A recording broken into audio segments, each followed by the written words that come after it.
The year was 1912, and the city of New York was breathing coal, smoke, and steam, a living, grinding beast that never truly slept. In the lower reaches of Manhattan, where the shadows of the elevated trains cast long, jagged lines across the cobblestones, there stood a narrow brick tenement on Orchard Street. It was a building of many lives, stacked one upon the other, smelling of boiled cabbage, damp wool, and the sharp, metallic scent of the subway. Arthur Penelagon lived on the 4th floor, in a room that was barely large enough for his bed and his drafting table. He was a quiet man, a clerk for a shipping firm down by the docks, and he moved through the world with a careful, practiced invisibility. Every evening at 6 o'clock, he would climb the 4 flights of stairs, his hand trailing along the banister that had been polished smooth by thousands of hands before his. On the 3rd floor lived Clara Mazza. She was a seamstress for a garment factory on the West Side, a woman who worked long hours over a sewing machine, her fingers pricked and stained with ink. She was young, perhaps 25, with dark hair usually pinned back severely, and eyes that held a profound, quiet tiredness. Their world was defined by routine and the narrow confines of the building. In the winter, the hallway was illuminated by a single gas lamp that hissed in the drafty stairwell. It was there, in that flickering yellow light, that their lives intersected. Arthur would be coming up as Clara was going down, or perhaps they would meet on the landing as he retrieved his mail. There was no space for grand gestures in a hallway that smelled of onions and neighborly chatter. Their love, if it could be called that, was built entirely in the silence between the creaking of the floorboards. It began with a nod, a simple tipping of the hat, Arthur's wool cap clutched in his hand. Clara would respond with a faint, weary smile, pulling her shawl tighter around her shoulders. As the months turned into a year, the nod became a soft good evening. They never stopped. To stop would be to acknowledge the tension that hummed in the air between them, a vibration that neither dared to disturb. They were ordinary people, bound by the rigid social structures of the time. Arthur earned barely enough to support himself. Clara sent half her wages to her family in Brooklyn. There was no money for courting, no time for the leisure of romance. And yet, in the shared exhaustion of the working class, they found a deep, resonant understanding. Arthur began to notice the small details. He knew that on Tuesdays, Clara carried a bundle of mending for the wealthy families uptown, and that she walked with a slight limp because of the strain on her back. Clara noticed Arthur's routine, how he would pause on the second landing to catch his breath, his lungs rattling slightly from the dust of the shipping office. The turning point of their silent relationship came on a brutally cold night in February. A heavy snow had fallen, turning the city into a muffled, white graveyard. The gas lamp on the 3rd floor had sputtered and died, plunging the stairwell into near-total darkness. Arthur was climbing slowly, his boots slipping on the slick stone. He heard a sharp intake of breath and a stumble above him. He rushed upward, his heart hammering against his ribs. In the darkness, he found Clara sitting on the steps, her hand clutching her ankle, her mending scattered across the floor. Arthur did not speak. He simply knelt beside her.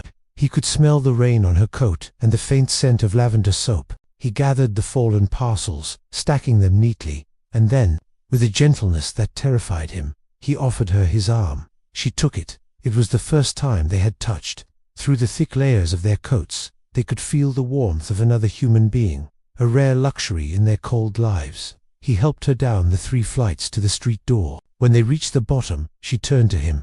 The streetlights outside cast a pale glow on her face. "Thank you, Arthur," she said. It was the first time she had spoken his name. "You are welcome, Clara," he replied. His voice sounded rough, unused to such intimacy. They stood there for a moment, the snow swirling in the open door. There was so much to say, questions about her pain, offers of help, words of affection, but the rules of their lives were strict. People did not burden one another with the weight of unrequited feelings. So, she nodded, and he touched his cap, and she walked out into the white night. After that night, the silence between them changed. It was no longer empty, it was full. Arthur began to leave small things for her. On the rough wooden banister near her door he would sometimes place a newspaper he had finished reading or on particularly. Cold mornings he would clear the snow from the stoop before she awoke, ensuring her path to the street was safe. Clara, in turn, would mend the loose buttons on his work shirts, leaving them neatly folded on his doorstep with a note that simply read, "Fixed." They were bound by a promise they had never spoken aloud, to look out for one another in a city that was indifferent to their existence. It was a vow of protection, a silent agreement that they were not entirely alone in the world. But history is a restless tide, and in the summer of 1914, the world shifted. The rumors of war in Europe became a reality, and by 1917, the United States had joined the conflict. The city of New York transformed. The streets filled with soldiers in uniform, the air resonated with patriotic songs, and the factories shifted their rhythms to the demands of war. Arthur, now in his late 30s, was deemed too old for the draft, but the pressure on the shipping firm increased. He was working longer hours, often late into the night, overseeing manifests of supplies bound for the trenches. Clara's garment factory was taken over for the production of uniforms. The exhaustion they felt was no longer just physical. It was a spiritual weight, the burden of watching young men leave and sometimes return broken. The distance between them grew, not emotionally, but physically. Clara took a second job to help with the war effort bonds, leaving her apartment before dawn and returning long after Arthur had gone to sleep. Weeks went by without them seeing each other. The hallway, once the stage for their brief encounters, became just a passage. Then came the winter of 1918. The Spanish influenza swept through the city like a scythe.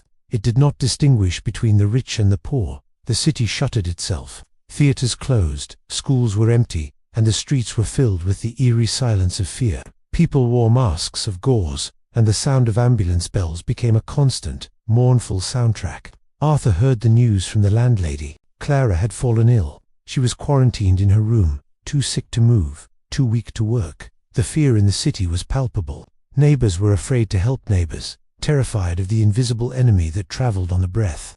But Arthur remembered the promise, the silent vow to look out for her. He did not knock on her door. He knew he could not risk entering, nor could she risk letting him in. Instead, he went to the market. He spent his meager savings on tinned soup, fresh oranges, and coal for the stove. He left these provisions on a small stool outside her door. He would knock softly 3 times, and then retreat to the landing above to wait in the shadows. He would hear the door creak open, the sound of the cans being lifted, and then a faint, rasping cough. He wanted nothing more than to rush down and hold her, to fetch a doctor, to do something, anything, to ease her suffering. But he knew that his presence might only bring danger to her. His love had to be distant. It had to be disciplined. He did this every day for 2 weeks. He left notes, folded small. Rest, they said. The war will end. The spring will come. He poured his soul into these scraps of paper, writing the words he could never say to her face. One morning, he left the usual basket of food and waited. He heard the door open, but there was no sound of the basket being lifted. Instead, he heard a soft thud, as if something had slid down the door. Arthur's heart seized. He waited a moment, then descended the stairs. He did not enter her room. He looked at what she had slid under the door. It was a photograph, a tintype of her younger self, smiling, and a single piece of paper. On the paper, in a shaky hand, she had written, "I am leaving. My sister is coming to take me to the country to recover. I cannot say goodbye properly, for fear of what I might give you, but I saw you every day, and I know you were there. Thank you for the light, Arthur stood in the dim hallway. The epidemic raged outside. The city was dying in parts, and the war was still raging across the ocean. History, with its massive crushing wheels, was doing its best to flatten them, to separate them, to erase their small, quiet existence. It was trying to break the promise. He picked up the photograph and the note. He put them in his pocket, close to his heart. He did not go after her. He could not. He had his duties, and she had her fight for survival. Clara never returned to the building on Orchard Street. The war ended in November of that year, and the city slowly began to breathe again. The masks came off, the theaters opened, and the roar of the roaring 20s began to shake the foundations of the old neighborhoods. Arthur continued his life. He rose through the ranks at the firm, eventually becoming a manager. He moved out of the tenements to a quieter part of Brooklyn. He married, not for grand passion, but for companionship and comfort, a common arrangement for men of his generation. He had children, and he lived a respectable, ordinary life. But he never forgot the promise. He kept the photograph in his desk drawer, wrapped in a silk cloth, and every year, on the anniversary of the day she left, he would return to Orchard Street. The city changed around him. The tenement was demolished in the 1940s to make way for a newer, larger building.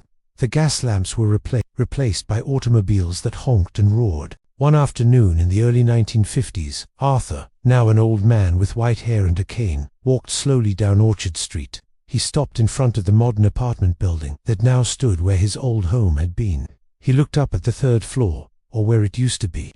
The windows were different, the brick was new, but the angle of the sunlight hitting the pavement was the same. He was standing there, remembering the smell of the hallway and the sound of her voice, when a woman exited the building. She was older, her hair grey, her face lined with the passage of time. She was helping a young girl, perhaps her granddaughter, with a heavy coat. Arthur watched her. There was something about the way she moved, a slight limp, a specific tilt of the head. The woman paused, feeling the weight of an old man's gaze. She turned and looked at him. Their eyes met across the decades. The noise of the traffic, the shouting of vendors, the construction sounds of the growing city, it all seemed to fade into a hum. They were strangers in a metropolis of millions, two ordinary people who had lived entire lives apart. They did not wave. They did not call out to each other. Too much time had passed. Too many lives had been lived in between. To approach her now would be to disturb the peace of the memory. But Clarifore, it was she looked at him, and her eyes crinkled at the corners with a recognition that went beyond names. She touched the brim of her hat, a slow, deliberate gesture. Arthur touched the brim of his fedora in return. It was the same nod they had shared 40 years ago in the gaslight. It was an acknowledgement of the promise kept. History had tried to break them with war, with sickness, with time, and with the relentless march of progress.